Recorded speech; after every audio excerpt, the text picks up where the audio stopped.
एवढं लपून आपलं भोंगे एवढ्या मोठ्याने वाचतात, तर भोंगे वाचताना तर सगळ्या समाजाच्या लोकांच्या घरापर्यंत आवाज जातो ना। उनके जो मुस्लिम लोग के भगवान होते हैं उनकी तो नहीं कर रहे हम लोग।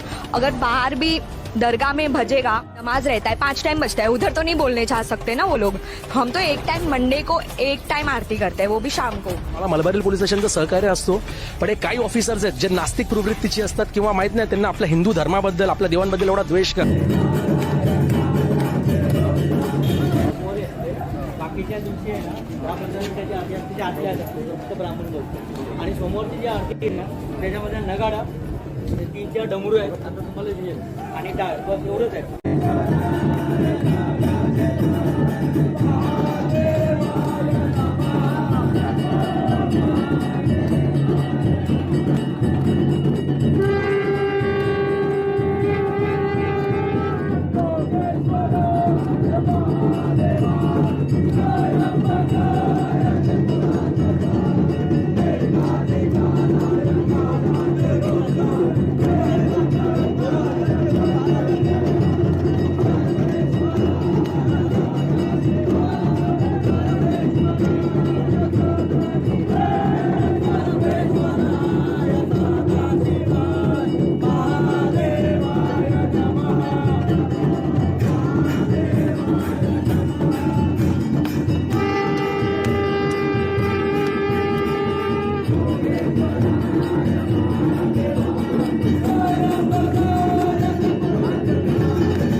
एक व्हिडिओ शेअर केला होता काही दिवसापूर्वी, आणि तो व्हिडिओ सन्माननीय राष्ट्रपतींनी आम्हाला पाठवला होता दुपारा। काय विषय समजून घ्यायला सांगितलं, आणि मग आम्ही दोघांनी ठरवलं की आज आपण आरतीला जाऊया, आणि दर सोमवारी आरती असते।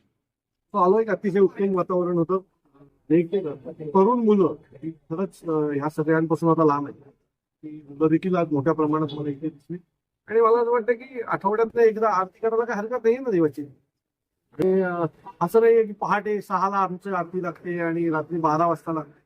ज्या वेळेत लागते त्यावेळेत लोक कामावर येत असतात, आनंदाचं वातावरण असतं, लाऊडस्पीकर नाहीये। मंदिर पहिलं होतं, नंतर घरं आली ना।